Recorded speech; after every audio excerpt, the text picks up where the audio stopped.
টাকাটা এমন কোন মানুষ জন্ম হয় নাই যে কেন দল করবো, যদি এ জন্ম হয় এর দেখলাম যে আসলে ভোট দিয়ে আমরা কেন দল করতে পারবো কি পারবো না।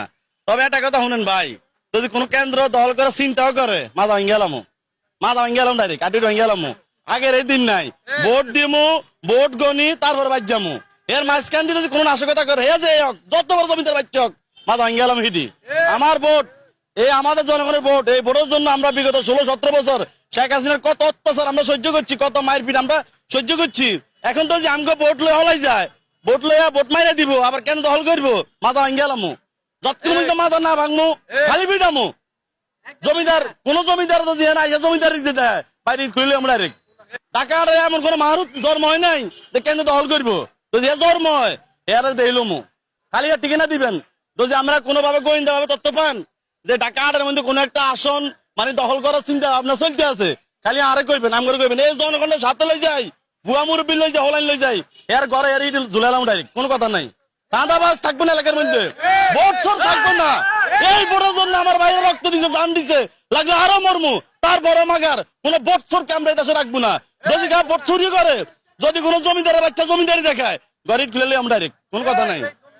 জমিদার আছে যারা ভোট চুরি করে, যারা চাঁদাবাজি করে বলা গেছে, যারা আগে ফকির বলা ছিল, যারা পয়সা ঢাকার মধ্যে আইসা এখন 1000 কোটি টাকার মালিক, হে জমিদার বাচ্চা, যে বড় বড় কথা কয়, এরা জমিদার বাচ্চা, যারা ভোট চুরি করছে, যারা আগে সৈরাচার ছিল, দুর্নীতি কয়েকবার চ্যাম্পিয়ন হয়েছে, হে হে হে হইলো ভোট চোর, হে হইলো জমিদার বাচ্চা, শয়তানের বাচ্চা, হে আবার হুমকি দেয়, হুমকি দিলে বন্ধু একের ইট খুলে এমন ঘরের কি কর না কন। আমরা দেখেন নাসিরুদ্দিন পাটারির মতো এই হলাটা কত ভদ্র, সেই আজ পর্যন্ত কে আর পাই ভাড়া দিয়ে ভেজাল করছে না, বিএনপি পাই ভাড়া দেয়। আপনি দেখেন ঢাকার মধ্যে প্রত্যেকটা বাস স্ট্যান্ড মির্জা বাসের ফলাফাইন চাঁদাবাজি করে খায়। মির্জা বাসের কোন ফলাফাইন চাঁদাবাজি করেন নাম দেখাতে পারবেন? মির্জা বাস নিজে চাঁদাবাজি করে খায়, তার আয়ের উৎস কি? সে আগে ছিল ফকিরনি, আগে সে কটাকার মালিক ছিল, পিনা কি বলছে না, সে আগে ছিল দরিদ্র, 2-3 হাজার টাকার মালিক ছিল, এ পরিবেশ তো তার ভাবে, সে এখন 1000 কোটি টাকার মালিক কেমন হয়েছে? আমরা সাংবাদিক, আমরা যারা আছেন, আমরা নাসির পাটারির জন্য প্রশ্ন করেন, আপনি মির্জা বাসের করেন, বলে আমরা যে 1000 কোটি টাকার মালিক, আমরা এত টাকা কোন আইছেন? আমরা টাকার আয়ের উৎস কি? মির্জা বাসের দিগান এত টাকা কই পাইছে? তাইলে আপনি তারা দিগান। আমি বারবার সাবধান করে দিই, ঢাকা 8 আসনের যদি কোনো মায়ের পুত কেন্দ্র দখল করে চিন্তা করস, তোর মার থেকে তুই না দাবি লই যাবি, তুই আর ঘর যাই দেখতি না, কেন্দ্র দখল করার পর তুই আর ঘর যাই দেখতি না।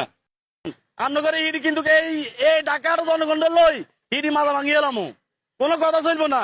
আমরা যখন সিল মারবো, সিল মারা গনা পর্যন্ত আমরা কেন্দ্রে থাকবো। কোন চাঁদা বা সন্ত্রাস, কোন জমিদারের বাচ্চারে এখনকার ঢাকা আর ভয় করে না। অনেকে